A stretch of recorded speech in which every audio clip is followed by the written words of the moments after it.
Good afternoon and welcome back to Gulfstream Park, and thank you for joining us here on Gulfstream today on this beautiful Wednesday afternoon. I'm Gabby Gaudette, joined by Ron Nicoletti here for another week, another great week of racing here as well, and we started it all off on this Wednesday program. Yeah, fast-made track, firm turf course. As you mentioned, a beautiful day. And, of course, the big news, if you're following anything here at Gulfstream Park, is the big carryover in the Rainbow Six, which we'll talk about in a minute. But we got a couple of carryovers today, actually. We do have a couple of carryovers. And just a reminder, we will have a mandatory payout in that Rainbow Six if it is not hit.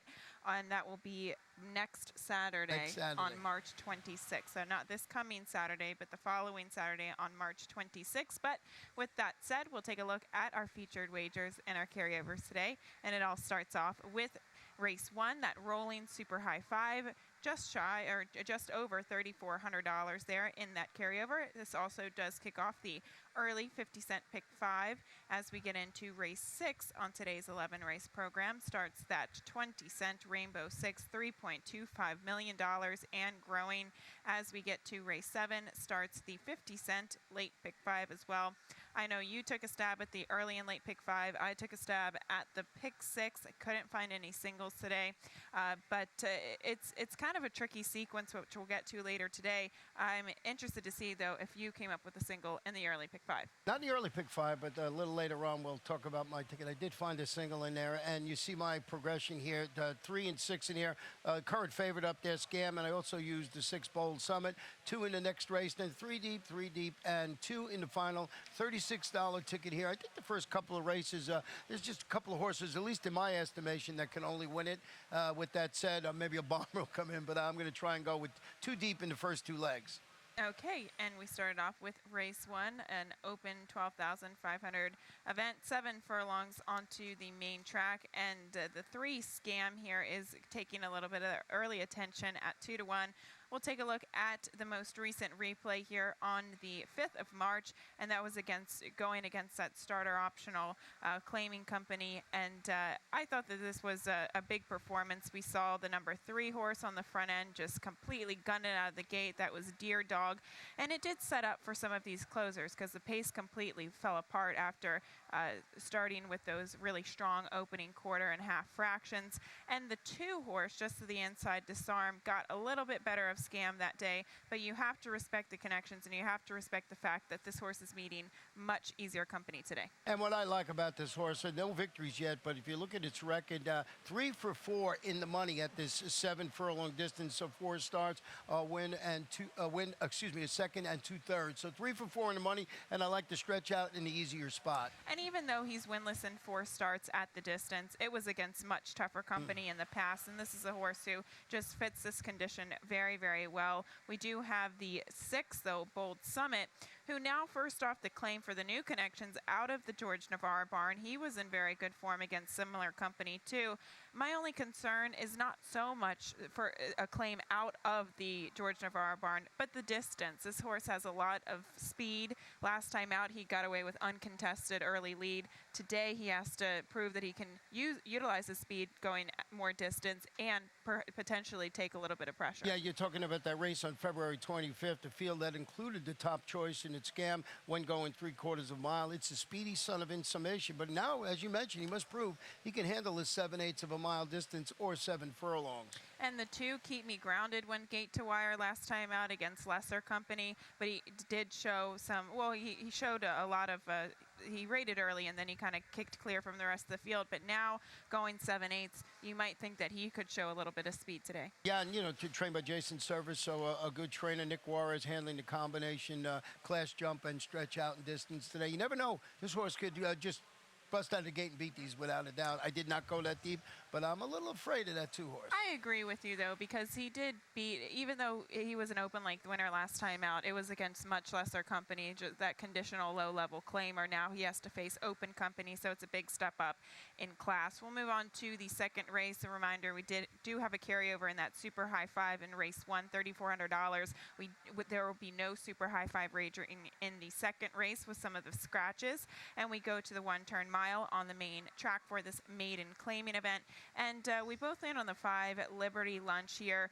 Last time out, this 3-year-old filly, she showed speed on the stretch out. She was beaten by Optimistic Outcome, who was a class dropper for maiden 40. I just think she's going to be the speed of the speed again. Yeah, she sat up those tepid early fractions last time out, and it was an okay performance. And as you say, class is the key here. I think this is a much better spot for the number 5 Liberty Lunch. The 8 Foxy Gator now stretching back out in distance. I guess you could argue that if Liberty Lunch does get some company on the lead with some of these horses who are now stretching out in distance, it could, maybe Foxy Gator could turn the tables, but I couldn't really look past these 2 horses. Yeah, this one, Foxy Gator, 2 for 2 in the money at this 1 mile distance. Those scratches, the 2 Grand Chama and the 6 Valiant Vixen.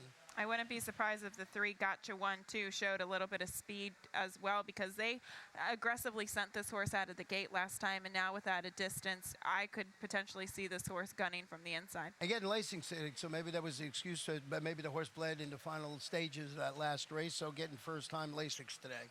Race 3 on the card, another maiden claiming event, maiden 25,000, a mile and a 16th on to the main track. And the 2 Diplomatic Affair does seem to be the horse to beat on the class drop, now today dropping to the lowest level that this horse has essentially faced. Yeah, drop it to the $25,000 level, stretching out to 1 mile and 1/16. Broke a step slow in that race, went third against $40,000 maidens. That was going that 1-turn mile last time out. Steve DeMauro, Louis Sires handling just the usually fruitful third start back from a layoff. I think it's the logical choice there. I know that you had the number 7 All About Girls on top of your ticket. I think that horse has a big shot too. And you could get a little bit more value with her. I know Supplement could be decently bet on the class drop, and getting Javier Castellano, the number 1 horse. Diplomatic Affair obviously will be bet on the class drop, but All About My Girls, I think, has the speed, and I do think that that's dangerous. Now, can she utilize her speed to go a route of ground? That's the big question. When she did go a longer distance on the main track, it was at Belmont going the mile, and she contested early going 23 flat, 46 and change. She's facing much lesser company than when she went a route of ground, and I'm just hoping Tyler Gaffleone gets aggressive with this horse. They go to the lead and hopefully never look back. Trained by Dom Schettino today. Avalanche is stepping up, stretching out. Rallied last time out to finish second, beaten only ahead against 16 maidens going 7 furlongs. Here's a horse that might get a nice trip in there. I thought it would be a bigger price than the second choice in the morning line, but a horse that I think if the race sets up the way it should be, could be very dangerous in this spot. And the 6 Birdtastic, I really didn't know what to do with last time out. She was coming in off of that layoff since November. She caught a sloppy sealed track. Can we see a better performance from her getting distance and now getting to a drier track? There are a couple of question marks, a couple of unknowns, and I think maybe a legitimate horse at a big price at 8-1 on the morning line. That's what you like to have. You might want to throw that horse on your early pick 5 ticket. Race 4 on the card, another maiden claimer here, maiden $38,000 event, 6 furlongs onto the main track. The 7 Bocati, coming out of the Peter Walder barn for the first time. Last time out, caught a couple of class droppers behind the likes of Homespun Hero, who was dropping for maiden special weight company. We also saw the second place finisher come back and clear a maiden 25 race. So this horse seems to fit this very well. Yeah, now a gelding too. Listed as a gelding. Moved to the Peter Walder barn, as you mentioned. Drops after hitting the board in both local sprints at the $35,000 level. You're getting Javier Castellano. Lots of things to like in there. The horse you have on top of your ticket, we got our exact a little bit flip-flop in here, and that's the number 5. The 5 Raffadane is one for Keira McLaughlin, and you can see in the short comment there, off slowly, and we'll go back and look at the break actually of this horse, and that was very well the case, and maybe it didn't compromise him enough to be beaten 11 lengths for that last race, but he did kind of bobble a little bit. He shuffled, and then he was tried to rush. The rider tried to rush him up to get into contention, and that's just never a situation that you want to be dealt with early. I'm just hoping he gets a cleaner break, and he's coming out of, I thought, tougher for level races. That said, several other horses that he meets up with again are doing the same thing. Yeah, and he had an excuse last time, but beat double-digit lengths the time before. So I just think he's in a good spot. Horse I wanted to talk about out real quick was the 6 High Dandy, and I think this one must be respected on its ability to control the pace. If you look at this field, it's really light in the speed department. Antonio Sano, Paco Lopez atop this son of Macho Uno. I'm guessing that they're going to send this horse today. We very well could see that happen, and that's the thing. You get some of these class droppers, and you never know. Like, Let's Be Frank, say for example, it didn't break very well. Was meeting tougher company. You never know if these horses are going to suddenly show some speed.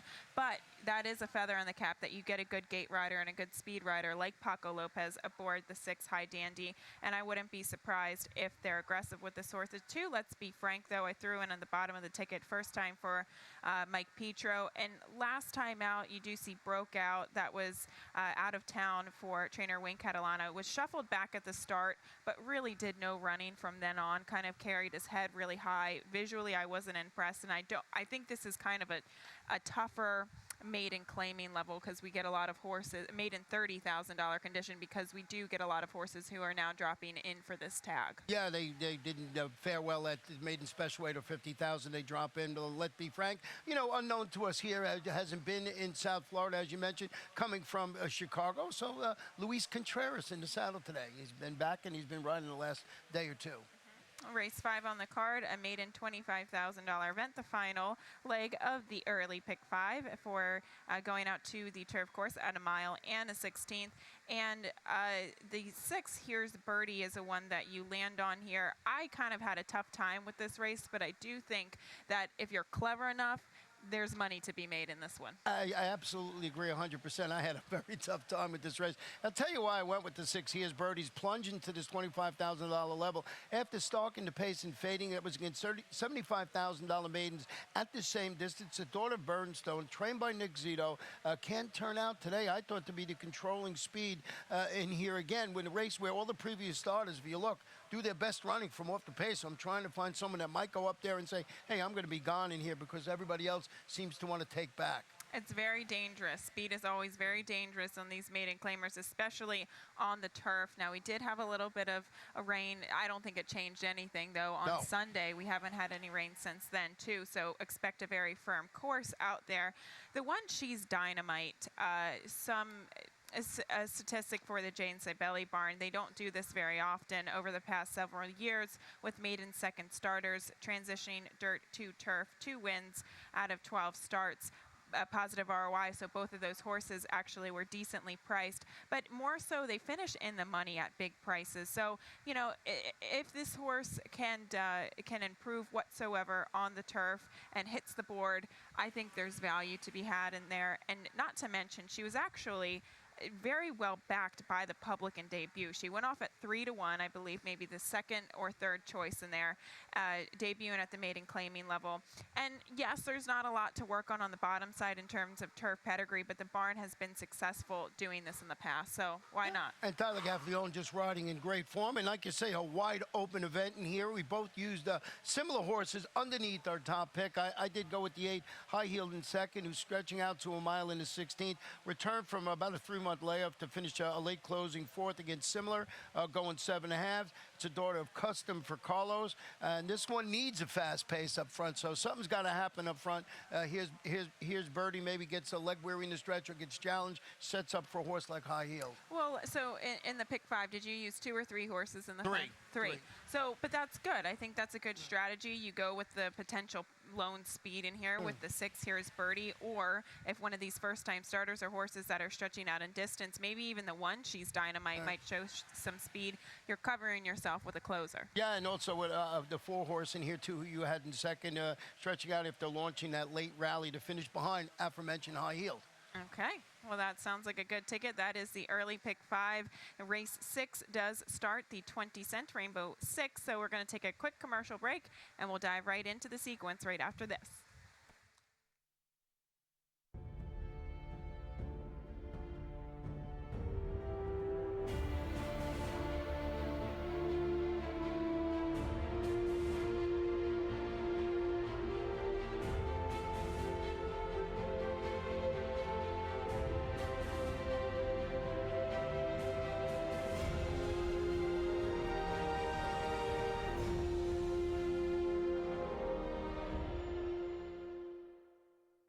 welcome back to Gulfstream today. Now looking at the Rainbow Six, we do have a $3.25 million carryover. Once again, if it is not hit, we will have a mandatory payout the following Saturday from now on March 26th. So something to definitely look forward to and pay attention to.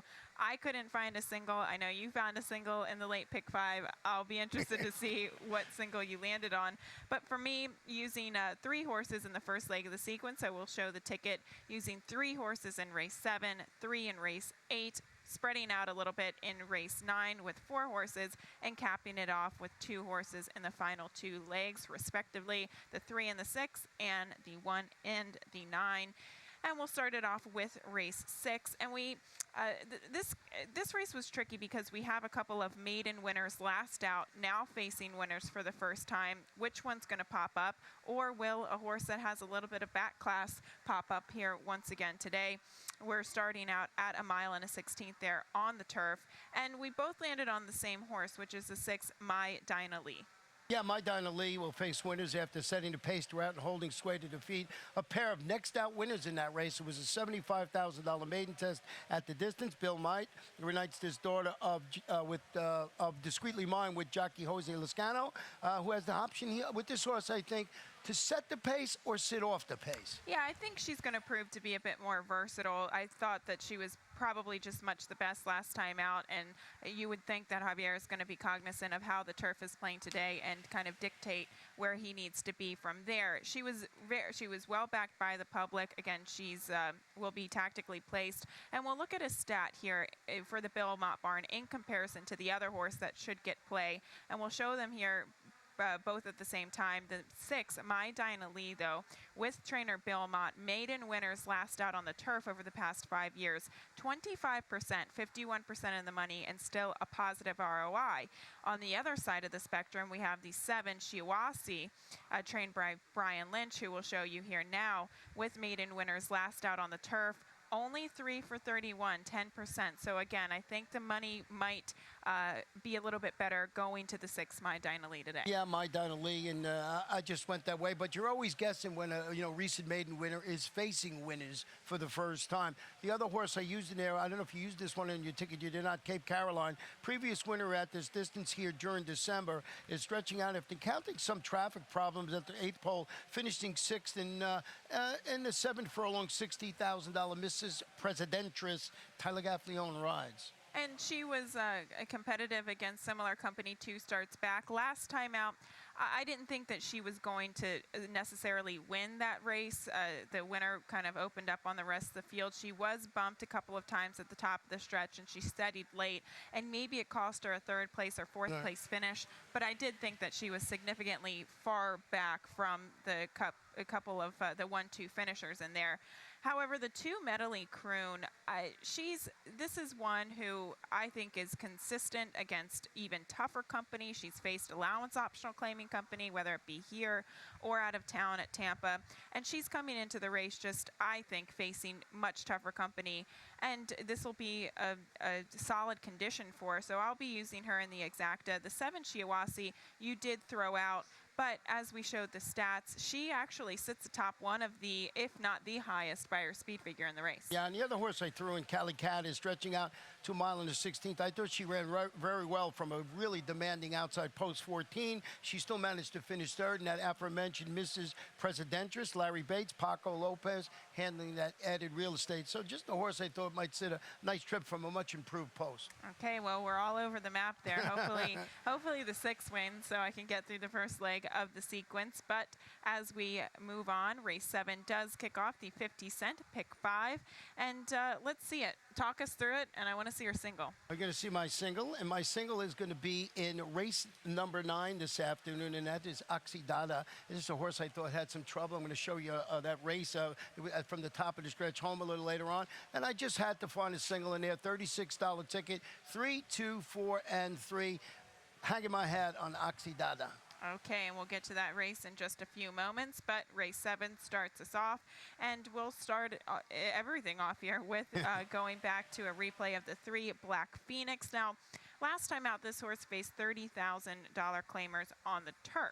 But we'll go to the race where he actually did face those $30,000 non-winners of 2 Lifetime on the main track.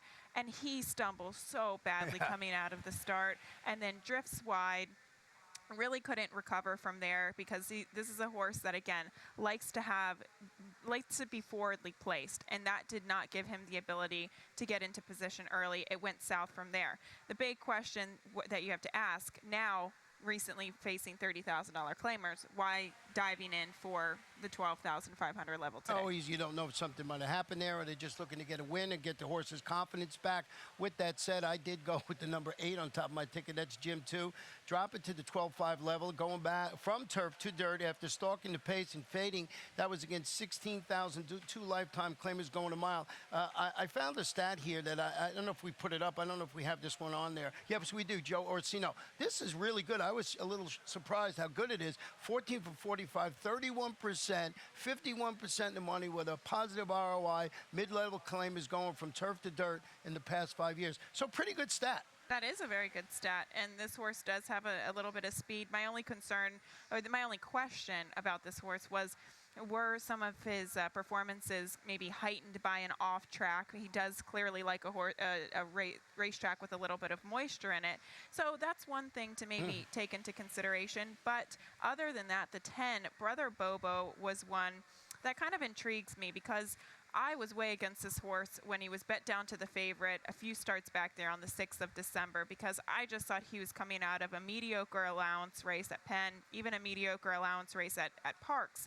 And now this horse, I think, is dropping down to a reasonable level, whereas you see some others, like the 11 Hoarder, like several others in here, might have a questionable drop. I don't think this is a suspicious drop at all. I think he's just meeting the right class level today, and I do think he's going to improve with distance. Yeah, and it was a good race last time. I had a couple of horses that were in the race come out to win their next start, so did not use that one on the ticket, but could certainly understand why you did. And I'm trying to see on the line at 8 to 1, so very good price. And the 11 Hoarder we use for obvious purposes. It looks like this horse was claimed for the turf, didn't necessarily pan out, and now dropping down to the bottom. That's exactly how I saw it with that one. All right, race 8 on the card. We'll move on to a 5 furlong sprint for this nice maiden special weight event, and we do have a couple of first-time starters, and the 10 Letcher is one, a first-time starter for trainer Brian Lynch, and well-bred there by Great Notion out of that Unbridled mare. Yeah, I mean, he's a son of Great Notion, as you mentioned, making his career debut with a series of solid Palm Meadows turf workouts showing in preparation for the debut. But we do have a stat here that we want to show you for Brian Lynch over the last 5 years. You'll see it come up. He's only 2 for 25, 8%, 28% in the money, but he does have a little bit of a positive ROI with maiden special weight first-time starters in turf sprints over the last 5 years. So I don't know what to make of that. He doesn't do it, 2 for 25. You would think, well, I got to toss this horse out, but I still kept it on top of my ticket because of the works. Well, it's a positive ROI because those horses were bigger prices, right. But overall, it takes them a start or two to find the winner circle. However, you have to use this horse protectively because his workouts have been very good. We've heard good things about this horse. It attracts the likes of Julian Leparoux. So there's a lot of things to like, but the one Zoot Suit to the inside was one that we could speak about for a second as you go back to the debut performance at Belmont. Did go 6 furlongs as we have, I believe, race 9 picks still up there. Yeah. If we could go back to race 8 picks, the one Zoot Suit did sprint in his debut performance, and that was a very tough field as we saw Oscar might come back and run in 4th in the Texas Glitter on Fountain of Youth Day, and if he can get back to that form, I think he could be tough, not to mention he got into a lot of trouble last time out, albeit it was on the main track. Yeah, on the main track, and he's going to get second-time blinkers, and I think he's got to try and outrun his lack of really turf pedigree in there, but I think he's a logical choice on the ticket. You have it in top, I have it in second, so, and you also have the 10 Letcher as on top of on your ticket, excuse me. I'll be using him in the pick 6. The 5 Gray Fox by U.S. Ranger. And then you look at the bottom side, the siblings have been quite good on the turf. It produced 1 2-time winner on the turf, produced another 7-time winner on the turf, made about $230,000. However, you see kind of the gap in works between early December and late January, and you kind of wonder if this horse is going to be ready to fire at first asking. Yeah, you know, it's one of the things you try and figure out when you see the workout pattern, what's going to happen in the afternoon. Number 3, Saratoga Prime, a son of exchange rate, debuting Freddie Pleaston Jr. is 2 for 9, 22% limited sampling, 346 ROI with maiden special weight, first time starters debuting in a turf sprint. So another stat there that we're going to throw at you. Lots of stats in race number 8. Yes, indeed. Race 9 on the card, a $30,000 claiming event, a mile on the turf course. And this was another very tricky race, I thought. There are a couple horses that have some back class. There are a couple horses that come out of prior races with excuses.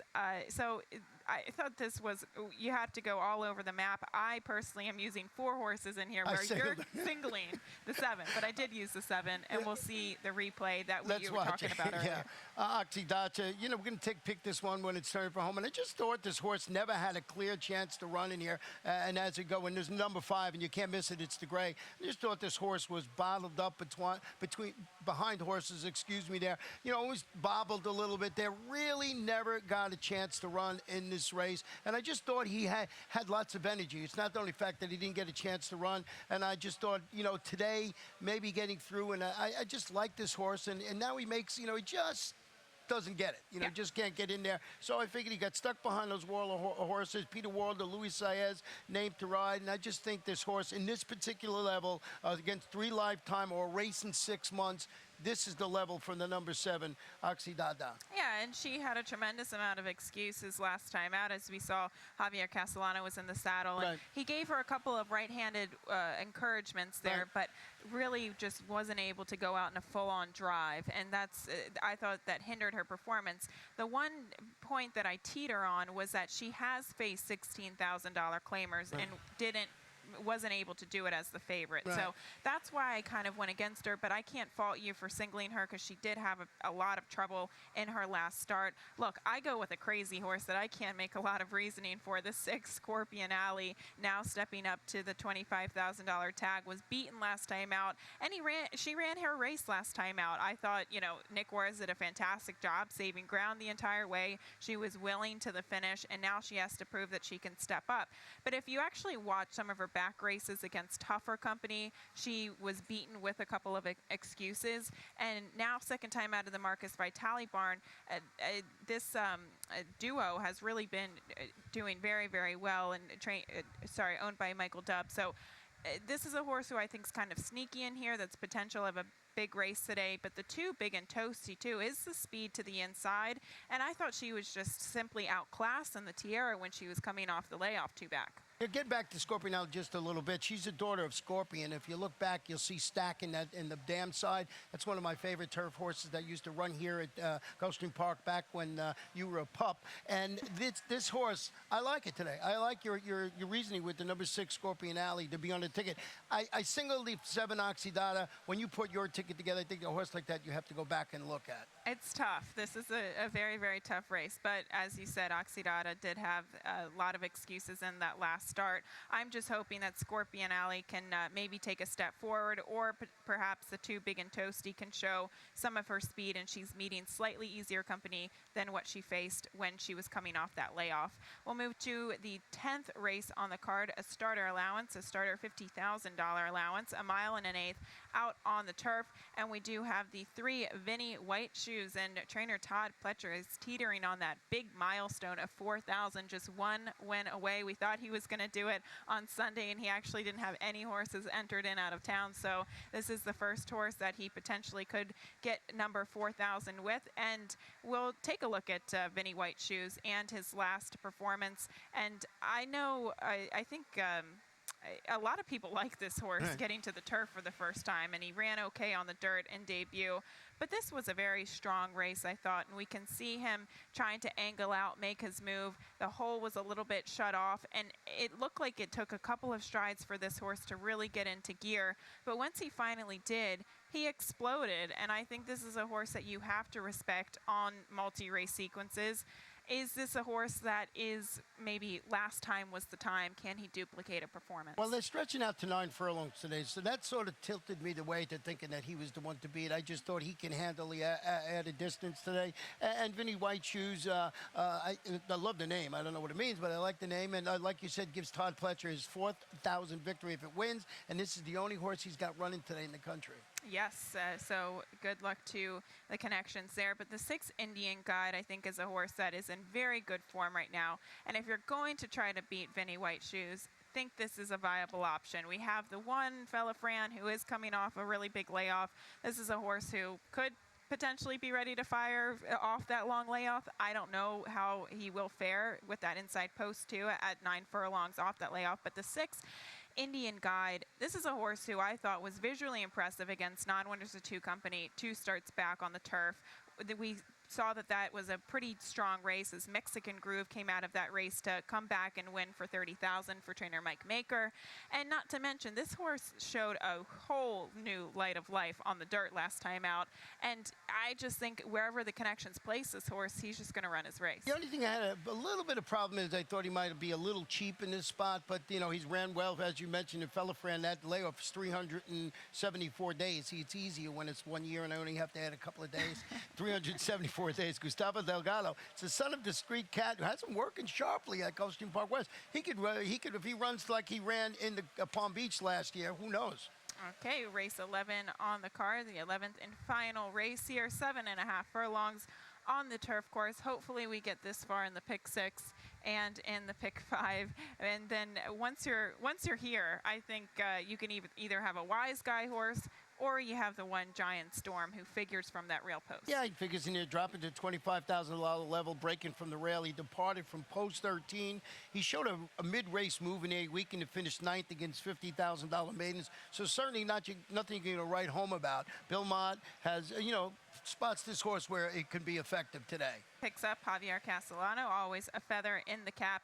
I do like the cutback in distance because this horse ran quite decently at 5 furlongs at Gulfstream Park West, and he could be just that middle distance type of horse, and he's meeting the easiest field that he's met in his entire career. So he makes sense for obvious reasons. I went with a big long shot here just because I thought the discrepancy in odds that you're potentially going to get between these two horses are going to be vast. The 9 Baby Drama is one who chased the early pace last time out at 7.5 furlongs. That was against a much tougher field. Yes, he faded. Yes, he finished last in that 9-horse field, but on the drop down and considering the time of that race, I thought he could be competitive at a big price. Yeah, he got a speed figure in there. We were talking about this early today, competitive with anybody else in this field, even though he did drop back. So why not 20-1 on the morning line? I'm liking that pick. I'm liking that price. Hopefully we get that. The 12 Acknowledge is the final one that we should mention here. Blinkers do come off, and this is another one who's coming out of a tough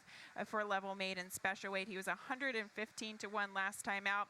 He was wide going into the first turn from that outside post position. Simply, he just wasn't good enough, so I like the fact that he's dropping down. Yeah, just a couple of notes on that last race. The horse who won Space Mountain went on to get beat only 2.5 lengths in the Grade 3 Palm Beach, and there was also a couple of next out winners in that race. So that race was way tough, and he was triple-digit odds for a reason in there. Good spot today. And I don't mind the post position today as much as, well, actually 7.5 furlongs. It is kind of tough. Right. So I wonder if they're going to he's going to show a little bit more speed today as he showed on the main track going 2 turns. So it is an interesting horse, and he is coming out of probably one of the toughest maiden special weights, tougher maiden special weights that we've seen. Absolutely.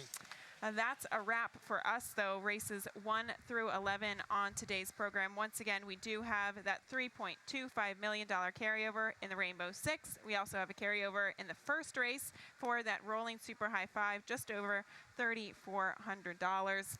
Enough talking? Yeah, let Larry Comas take over and do something. He's waiting in the wings on this side. It's usually on this side, and he's giving us funny faces, so yes. I guess we should go. Yeah, we got to get out of here. All right, that's a wrap for us, though. Thank you once again for joining us here on Gulfstream today. We'll be back for those races 1 through 11, and good luck on the remaining part of this program. Larry Comas up next.